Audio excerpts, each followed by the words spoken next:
Ladies and gentlemen, j'espère que vous allez bien. Et oui, mes amis, malheureusement, nous avons vu émerger certaines infos hier qui plongent les investisseurs dans une nouvelle incertitude à court terme. Nous allons faire une analyse de marché car, comme je vous l'ai dit samedi, nos prochains points d'entrée ne sont plus très loin. Et surtout, je pense que la prochaine impulsion de Bitcoin prendra beaucoup de personnes au piège, les obligeant à courir après le prix. Sur ce, fini l'intro, let's go!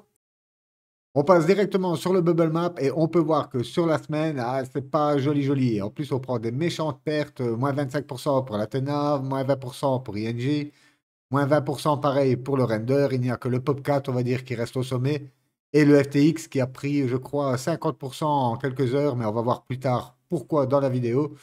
Et sur ce, même les mêmes coins, que ce soit le Reward Asset et tout ça, sont dans le rouge sur cette semaine. On passe directement sur une petite comparaison. Comme vous pouvez le voir, vous avez le mois d'octobre 2023 qui a été super explosif. Et aujourd'hui, voilà, nous sommes rendus au mois d'octobre 2024. Souvenez-vous, fin septembre, je vous avais prévenu, ce n'est pas parce qu'on va rentrer dans octobre que tout de suite on va enchaîner les green candles et partir to the moon. Vous pouvez le voir qu'ici, généralement, et c'était pareil en ancien bull, au début du mois d'octobre, on a toujours tendance à dropper avant d'enchaîner.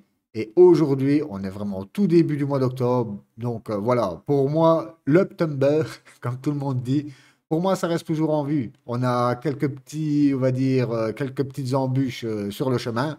Mais voilà, j'ai hâte de voir vraiment la fin du mois d'octobre, début du mois de novembre. N'oubliez pas que nous avons les élections présidentielles. Trump qui est reparti sur les sondages à la hausse par rapport à Kamala Harris. Laissons le temps faire les choses. De toute façon, nous ne sommes plus à quelques semaines près. Et sur ce, quand je vous parlais de mauvaises nouvelles qui avaient émergé au début de la vidéo, ici, vous le savez que la semaine passée, on a eu d'excellents chiffres sur l'emploi. OK? Donc, les chiffres de l'emploi américain du mois de septembre, meilleurs que prévu, publiés le 4 octobre, ont réduit les risques de récession économique.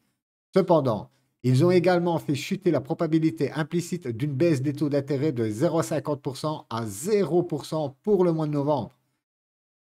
Sur ce, des taux d'intérêt plus élevés pendant une période plus longue, rendant les investisseurs plus réticents au risque, ce qui est préjudiciable pour le prix du Bitcoin.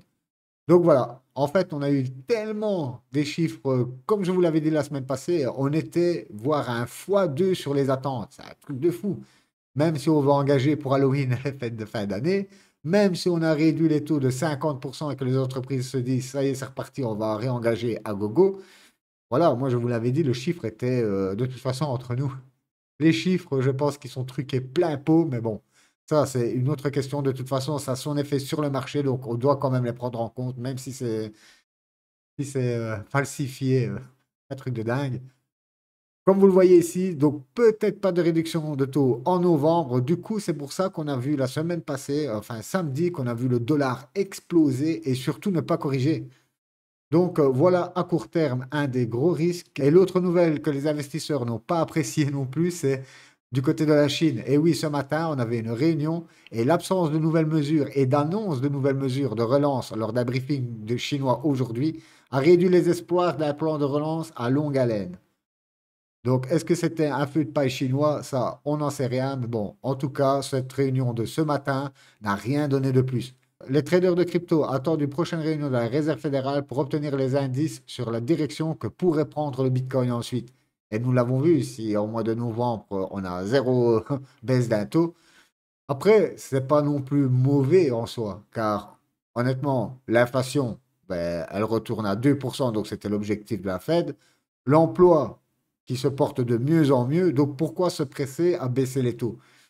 Voilà, si après nous partons sur des 0,25, en tout cas nous rentrons dans une phase de baisse des taux, ce qui est super, comment dire, favorable au marché risqué, et c'est tout ce qu'on doit retenir. Cependant, le manque général d'urgence et de précision, ainsi que l'absence de plan de relance supplémentaire ont déçu les investisseurs, ce qui a porté atteinte au sentiment du marché alors que les inquiétudes concernant les conflits au Moyen-Orient demeurent.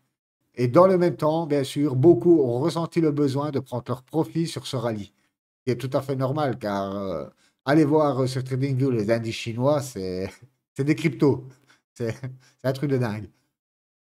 Sur ce, on passe directement à FTX. Et oui, le plan de remboursement qui vient d'être officiellement approuvé, donc on parle de 16 billions de dollars.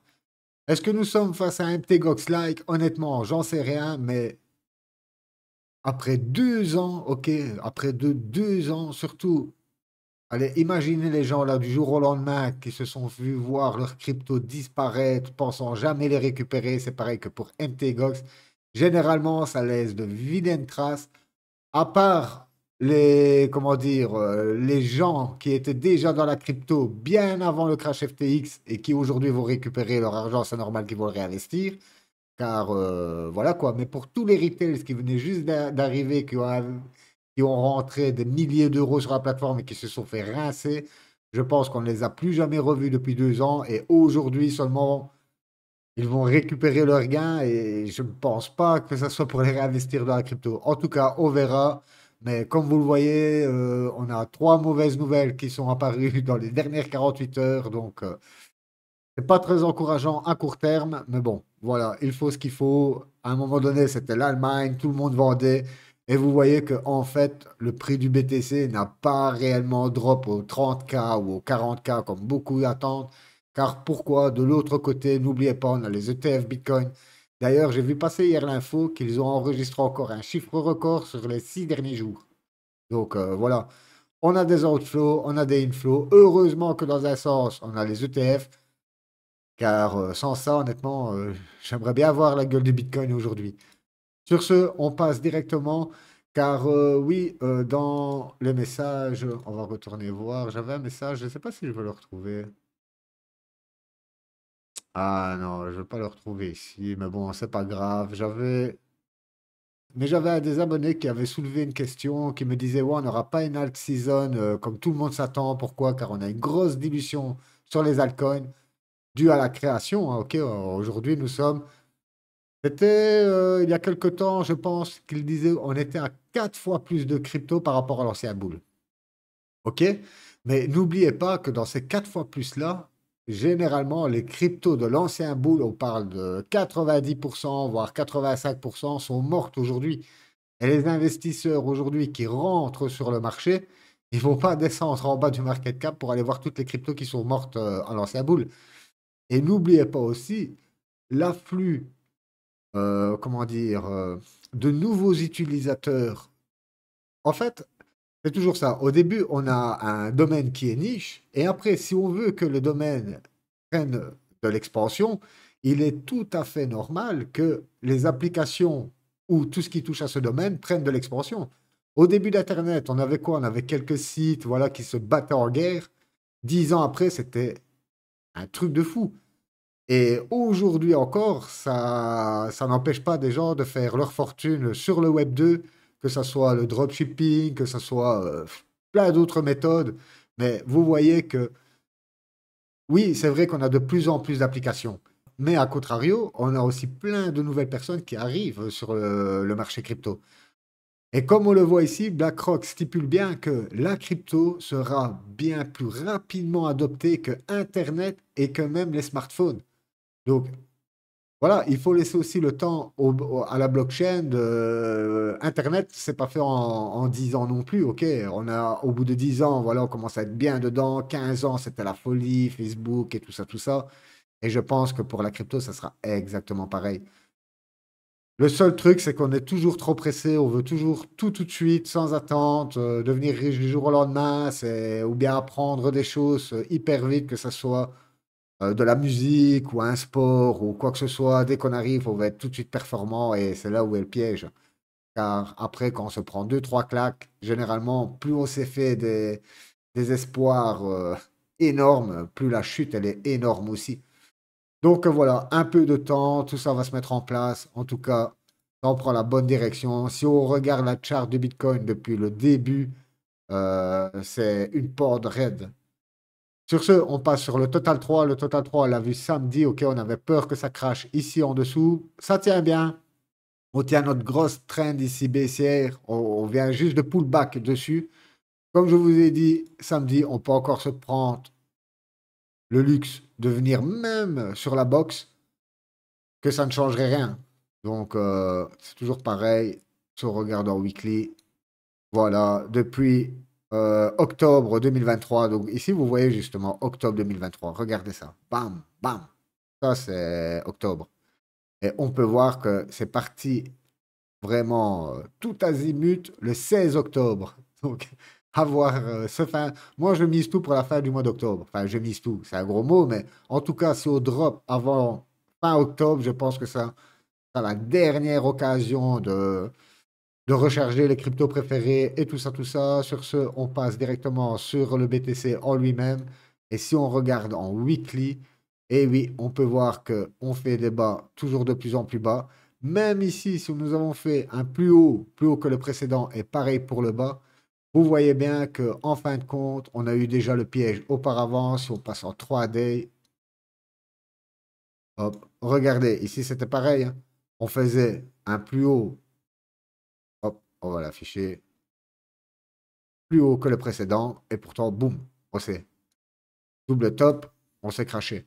Ici, pareil, grosse remontada. Et regardez à chaque fois comme ça va vite, hein. Ce sont des bougies de 3 jours. Donc, imaginez ici, en 6 jours, boum, ça y est, on a récupéré. Ça va extrêmement vite. Donc, ici, pareil, on est dans le même cas de figure. OK, on a fait un haut plus haut que le précédent. Moi, je m'attends toujours à aller chercher notre gap ici. Et comme je vous l'ai dit, samedi, ça nous fera quand même un plus bas, plus haut que le précédent. Et on gardera cette dynamique haussière. Et pourquoi pas ensuite, quand on se représentera à la TH, comme je vous l'ai dit tout à l'heure, arriver avec des méchantes. De toute façon, ici, c'est simple. Il y a plus de, je crois, c'est 4 à 5 milliards de stop loss à aller chercher ici. Donc, quand on va traverser ça et qu'on va enchaîner toutes les liquidations, croyez-moi que c'est là qu'on va voir arriver les méchantes bougies vertes qu'on attend déjà depuis un bail. Mais en tout cas, voilà, pour l'instant, si on tient ce scénario-là, pas de risque. Même au pire, si on viendrait retoucher la trend des 49 000, pourquoi pas vraiment marquer juste un double bottom et ensuite repartir. En tout cas, moi, j'aimerais sûrement pas voir la box des 49 000, 52 000 dollars céder. Ça, c'est clair et net, car là, honnêtement, vous imaginez le temps que ça va reprendre, qu'on revienne, qu'on digère déjà ce gros mouvement et puis qu'on reparte à la hausse. Comme je l'avais dit déjà, je sais plus quand, pour moi, alors ce serait un bull run pour le début d'année, quoi. Et c'est vraiment pas ce que je joue. En tout cas, on peut voir, qu'est-ce qu'on a vu aussi? Ouais, le TIA, on l'avait vu la fois passée, les gens dégoûtés du TIA, ça avait pris une grosse claque sur le TIA. Le SUI qui nous a encore fait une petite poussée, mais comme vous le voyez, on s'arrête pile poil, hop, et on est juste venu griller la liquidité qu'on avait ici. Donc pour moi, maintenant le SUI, pourquoi pas le voir corriger. Et le SUI, voilà, déjà des bonnes entrées, honnêtement ici. Voilà, on va enlever ça. Mais aux alentours des 1 $, vous êtes plus ou moins à 50% de discount. C'est magnifique. Le tonne, le tonne toujours dans sa descente, hein. OK. Vous voyez qu'en mettant en 3D au weekly, on a quand même une vue, on va dire, dézoomée, quoi. Parce qu'à force de regarder au daily, vous regardez en daily, vous regardez ce week-end, vous vous êtes piégé comme plein se sont fait piéger. On a vu encore d'énormes liquidations de longues, truc de fou, quoi. Les gens, ça y est, on a commencé à retoucher les 64K, boum, allez, hop, tout le monde reparie à la hausse et ensuite, ben, vous connaissez la suite. Aujourd'hui, on est déjà revenu à combien? À 62 800 et on a été méché bien plus bas, je crois, cette matinée ou pendant la nuit, toujours pendant les sessions asiatiques. Donc voilà, le tonne, lui, comme je vous l'ai dit, 4 dollars, tout ce qui se trouve pour moi entre 3 et 4 dollars, c'est des excellentes rentrées, hein. On regarde depuis le top à 8 dollars 2, ça nous fait quand même 50% de discount. Surtout qu'on a eu encore une bonne news sur l'écosystème Ton. Ils vont faire encore un nouvel hackathon et cette fois, ça vise les développeurs avec de grosses récompenses. Donc, le premier a été avec le Hamster Combat. Ça a régalé blindé d'utilisateurs. Ils ont lancé aussi encore un autre projet qui est aussi toujours en airdrop, hein. Et là, le prochain airdrop, c'est pour les développeurs. Apparemment, on aurait déjà quelques gros projets qui vont arriver sur Ton. Pourquoi pas début 2025, mais en tout cas, ça, on regardera tout ça de très près. Ben ici, c'est tout l'Ether. Le Solana, toujours pareil, le Solana. Ok, on voit que on chute, hein, l'air de rien. Ici, on n'a même pas fait un plus haut que le précédent. Donc voilà, toujours moi, pourquoi pas aller encore revisiter la box aux 117 dollars. C'est toujours des bonnes entrées sur Solana à 117 dollars. Si vous voulez ensuite rentrer sur quelques meme coins, voilà, 44%. toujours bon à prendre. On va passer sur les cryptos qui nous intéressent du moment, le aérodrome. Donc, si vous voulez jouer Base, en plus, excellente nouvelle pour Base, vous avez vu que le portefeuille fantôme maintenant vient d'intégrer Base. Donc, c'est énorme. Je pense que je l'avais mis sur mon, hop, mon Twitter. On va. Hop. Où est-ce qu'il est? Voilà, ici. Imaginez, presque 1000 retweets. Donc voilà, aujourd'hui, sur votre. En fait, Fantôme, ils sont en train de tout péter le game des wallets. En tout cas, voilà, aujourd'hui, vous êtes accessible. Base est accessible directement sur Fantôme. Ah oui, et l'autre nouvelle aussi, c'était Ledger qui annonçait la blockchain Ton directement sur Ledger. Donc ça aussi, c'est cool. Alors sur ce, aérodrome, hop, je le vois bien faire. Hop, un beau petit double top. OK. On va prendre plus ou moins l'objectif de prix. Hop, euh, voilà, ça nous ramène déjà plus ou moins sur les 0,70 sur aérodrome. C'est déjà une bonne entrée. On ne veut surtout pas retourner visiter la box. OK. Hop, voilà, comme vous le voyez. Ici, on a un très bon support. Pourquoi pas déjà revenir sur ce support, continuer de consolider pour ensuite avoir une belle hausse. En tout cas, Aérodrome, c'est une de mes plus grosses positions sur base avec le Brett. iOS, alors lui, on a eu du méchant volume qui est rentré là ce week-end. Oui, on a eu un beau volume qui est rentré, mais malheureusement, ça a été directement fondu. Donc, lui, toujours le même objectif. Pourquoi pas déjà revenir sur ce support ici, ok, qu'on avait bien cassé. On avait un beau double bottom ici, magnifique, aux alentours des 0,41. Voilà, pourquoi pas déjà envoyer une cartouche. N'oubliez pas qu'il est toujours possible de péter ça et de revenir revisiter le haut de la box, hein. Donc, voilà pour le suivi sur iOS. Et OXO, souvenez-vous, samedi, je vous avais dit, on était ici samedi. Je vous ai dit, on va pas rentrer pour l'instant, on va regarder, juste voir comment le support va réagir. Ben voilà comment il a réagi. Donc, perso, pour le OXO, je vais vraiment attendre que le Bitcoin a cherché son gap et bien avant ça. Pour moi, honnêtement, le plan là, si le Bitcoin revient aux 57K, voilà, j'envoie le reste de mes cartouches. Et après, finito, je suis full crypto. Et voilà, on est là à grappiller un petit peu, mais quand on regarde, si on revient le plus sur ma première entrée, ça nous fait encore un 20% de discount. Et en tout et pour tout, sur le dernier pump, vous êtes à 52% de discount. N'oubliez pas, ce sont des belles cryptos qui ont fait des bons rebonds, hein, toujours entre du 150% et du 300%. Metaplex, pareil, on avait été chercher un beau top ici. Sur le Metaplex, ça nous faisait 185%, magnifique. Là, on voit très bien qu'on corrige avec de gros volumes de vente. OK. Donc pour moi, Metaplex, je reste toujours sur ce que je vous dis à chaque fois. Pour moi, tout ce qui est dans cette box entre les 0,3 et les 0,2, pour moi, ce sont des bonnes entrées. Comme vous le voyez, ce n'est pas, c'est un actif qui, voilà, en fait, on est en train de consolider méchamment ici dedans, hein, depuis le décembre 2023, on consolide dans cette box. Ça, quand ça va exploser, ça va faire mal. Le hard trade, pareil. Ici, on avait vu ensemble le double top. Ok, le 8 septembre, regardez, magnifique. On est même revenu quasi à mi-box, ok, sur ce niveau. Et regardez les volumes de vente, monstrueux. Donc pour moi, on peut aller chercher bien plus bas. Toujours voir quand on va revenir sur ce support, comment il va réagir. Est-ce qu'on va aller griller cette mèche que nous avons ici? Pourquoi pas faire un dernier retour sur le bas de la box? Ok. Et puis, une remontada. Superverse. Alors, Superverse, lui, ne lâche rien. Ok, on avait vu l'épaule, tête-épaule. Ok, c'est parti.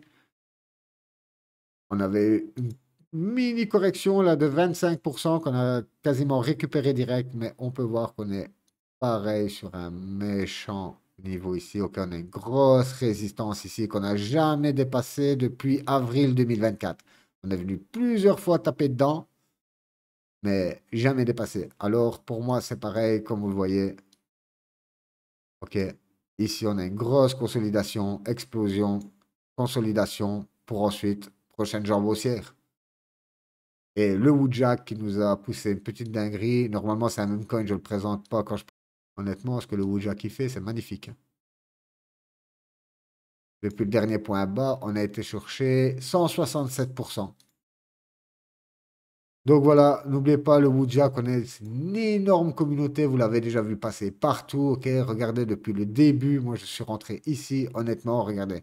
On pump, on corrige, on pump, on corrige, on pump, on corrige. Et c'est toujours comme ça. Souvenez-vous, on avait même dessiné des box de boules de cristal. Donc voilà, on va dire que la première box était nickel. La deuxième, bah, pas trop hein, d'ailleurs. Hop, on va le retirer.